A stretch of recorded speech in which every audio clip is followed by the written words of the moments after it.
Hello, welcome back. This angle is a new one. We're trying out new angles. We're trying new things this year. We're also watching my phone fall. Okay, got that figured out. I wanted to talk about change and acceptance and how to move forward into adulthood after going through some really big changes in your life.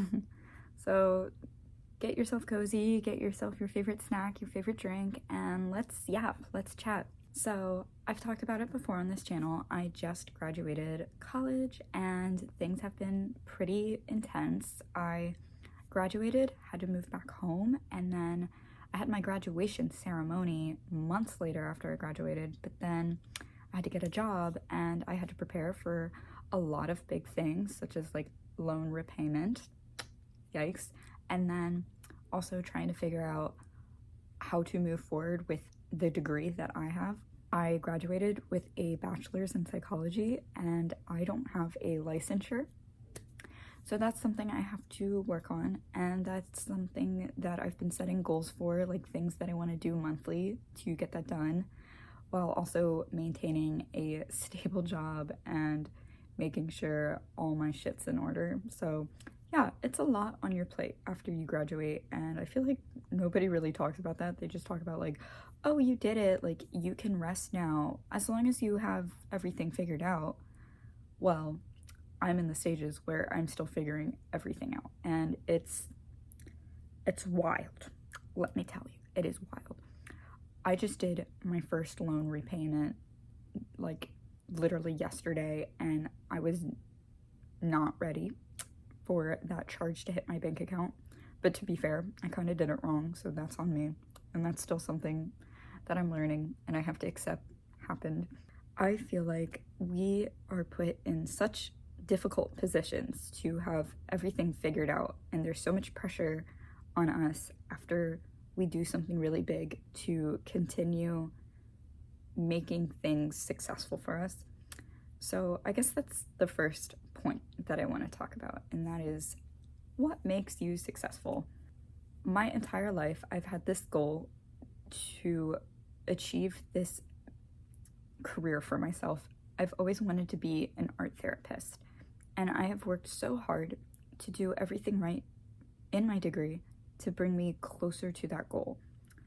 But because I spend so much time focusing on what I need to do for that goal, I very rarely got to check in with myself and to realize like how have my passions have changed, like how have these years taught me anything about myself.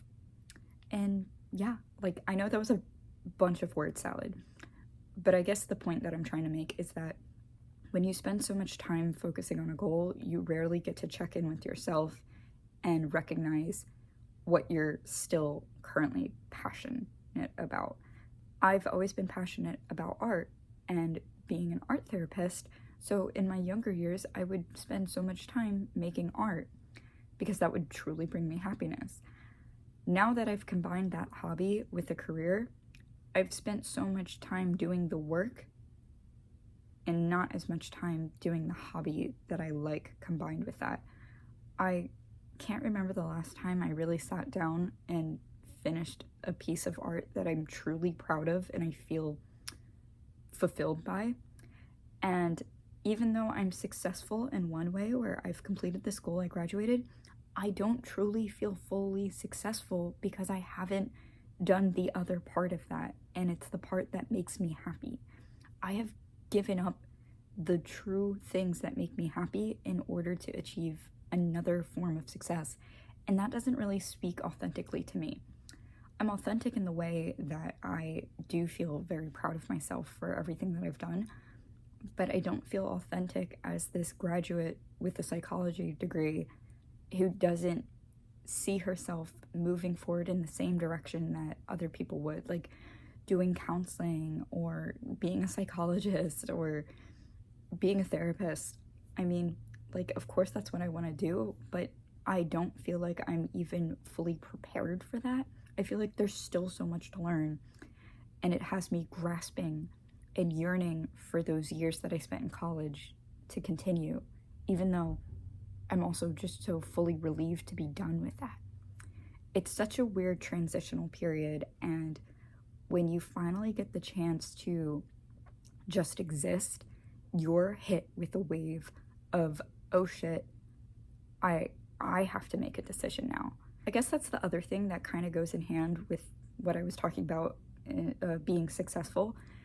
You have your own unique version of yourself that you find the most successful. Like if you make vision boards, or if you journal, or if you do manifestation, you have the ideal version of yourself. Like you have your it girl moment or whatever.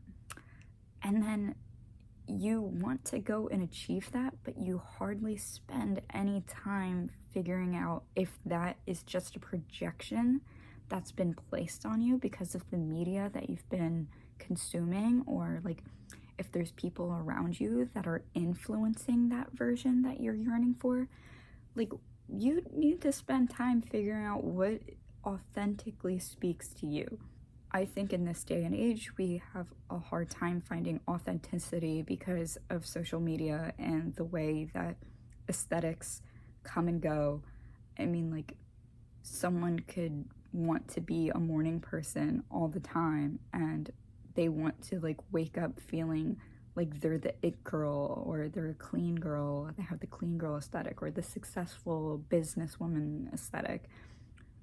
And they think that if they do everything that they can to become a part of that aesthetic, that's going to make them successful and fulfilled with their life.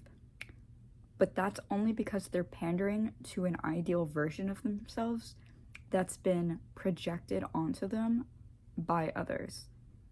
I'm not saying that anyone and everyone who engages in those aesthetics and makes videos like that and engages in that lifestyle isn't authentic to themselves, but I think a large portion of people who spend their time achieving a ideal successful version of themselves aren't spending enough time checking in with themselves to see if that's actually what they want to do. Plus, I feel like we need to be more gentle with ourselves. We put so much emphasis on being productive and productivity, and we have romanticized the idea of self-care without actually speaking enough about what self-care means for each individual person. If your form of self-care is doing a body scrub and like getting your hair done and doing your nails, that's perfectly fine because you're doing tasks that speak to you. But if you're only doing that just because you see others doing that and you think like, wow, their life looks so successful and this is how they wind down, this is how I should wind down. No, honey, you need to find the things that work for you. What did you do when you were a kid and you were frustrated and you needed to calm down? Were you 10 years old putting a body scrub on and being like, it's okay, tomorrow's a new day? No, you probably went and played with your toy and cried about it. I don't know. We transform, and transformation can be a beautiful thing. It can teach you so much about yourself and what new changes need to enter your life. But at the same time, we forget what it truly is about ourselves that makes us who we are. I'm gonna do a little self-insert here. I remember when I was in a pretty bad relationship, I was inspired to change everything about myself. So I went through this new aesthetic of myself where I was changing my hair all the time. I was wearing different clothing. I was overly feminizing myself for this man because I sought his approval. I sought the validation that he would give to me if I became somebody that I envisioned he would want more. There would be times where I felt like that validation was given to me as like a little treat, where I was like, oh, I'm wearing pink and he likes that I'm wearing pink, therefore I'm doing something right. So after that, I would lean heavily into being very feminine, very dainty, very girly, very pink. which is crazy to think about because as much as I enjoy the color pink, I am not the type of person who wears pink 24/7. I know that about myself now because I'm free from that relationship. But looking back, I realize I only found that transformation successful because it's what he wanted, not what I wanted, what he wanted. My case in point is that now I am free from that and I am dressing exactly the way that I want to. This has always been the way that I've dressed. This has always been the way I've presented myself. I don't use this high-pitched voice anymore that I would always use. No. I'm me now, and it feels so freeing. But at the same time, I feel like I can never truly feel free because I know there's still a part of me that's trying to figure stuff out. So I keep writing in my journal, I just wish to feel free again. But that's not because of the relationship that I'm currently in now. No, it's because I realize my entire time in school has been spent trying to figure out how I can be the most successful person with this degree that I have. And very rarely have I spent any time being like, what do I want to do with this degree that's going to make me feel like I'm happy? Not what's going to make my parents happy, not what's going to bring me the most money. No, I just want a good life. I feel fulfilled the most when I am spending my time engaging in things that truly make me happy. And this isn't to say that you should just like give up on anything that you've actively worked so hard for, but you should definitely think about if you're taking more time working on your goals rather than balancing goal-driven work and self-driven work. Not every day has to be spent being like a slay. Not every day needs to be the most like yes girl day. You can have your days where you're just like, ugh, I feel gross. I feel stuck. And that's perfectly fine because you're just existing in the moment and you're allowing new inspiration to flow into you. Not to get like spiritual about it, but there is a sense of spiritualness. Is that even a word? About finding yourself in moments of transformation. I mean, take this as an example. Today, I felt really good about myself. I did my makeup. I'm wearing the outfit that I really like to wear. I'm waiting for my hair to dry, which is why I'm wearing this beanie, because I'm trying to get my bangs to do what I want them to do. But I felt good about myself today, and I felt like, hey, I want to make a video, you know? Even though I have so much stuff going on in my life, like all the loans that I was just talking about, I need to have that worked out. I'm literally taking my car to get fixed today. I have all these like big girl tasks that I need to focus on that will help my future become more successful. And that's okay. These things need to happen. As long as I'm at peace and I accept that these things need to happen, everything will go fine. Everything will work itself out. But at the same time, in between these moments, I can still do things that I care about and I want to do. Even if it feels like everything is so busy, productive, I could be filming this video and I may not even post it until months from now because I just don't have the time to do it. But I need to work on setting boundaries with myself and giving myself that time to do that. And I think we should all work on setting boundaries for ourselves and making sure that we're spending enough time with ourselves and not spending more time doing things that make us more of a people pleaser or make us more of the ideal version of ourselves. Because I promise you, the ideal version of yourself is going to want you to take care of yourself first.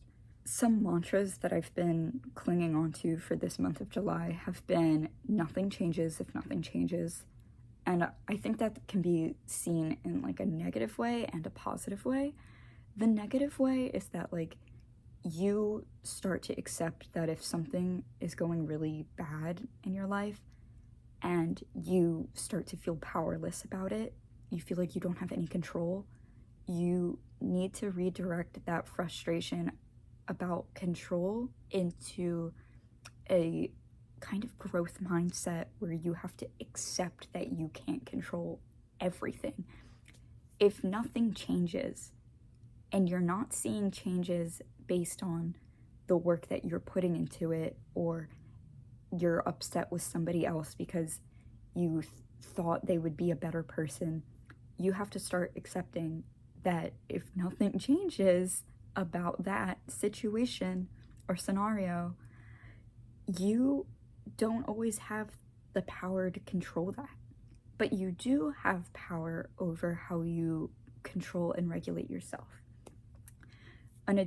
And of course, like I said, there's a positive side to it, which is nothing changes. If nothing changes, that means if things aren't happening in your life the way you predicted or you planned them to be, that means that things won't change immediately, and that's okay.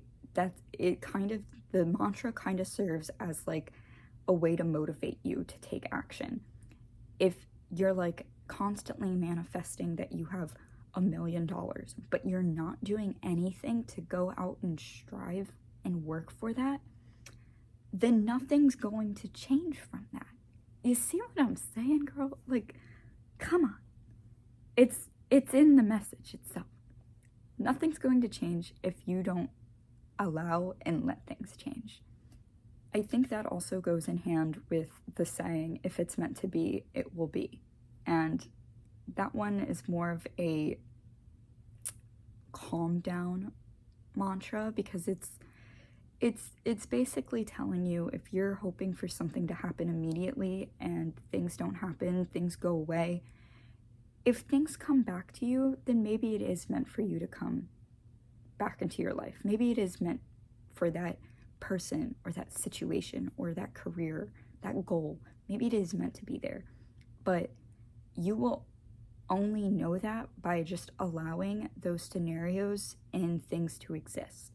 I almost feel a little bit bad because I'm like rambling a lot, and I feel like I'm not finishing any of my rambles with a clear point. But I guess at the end of the day, at the end of this video, what I really want you to take away is that you have to create the life for yourself that you want, not what others want, but what you want.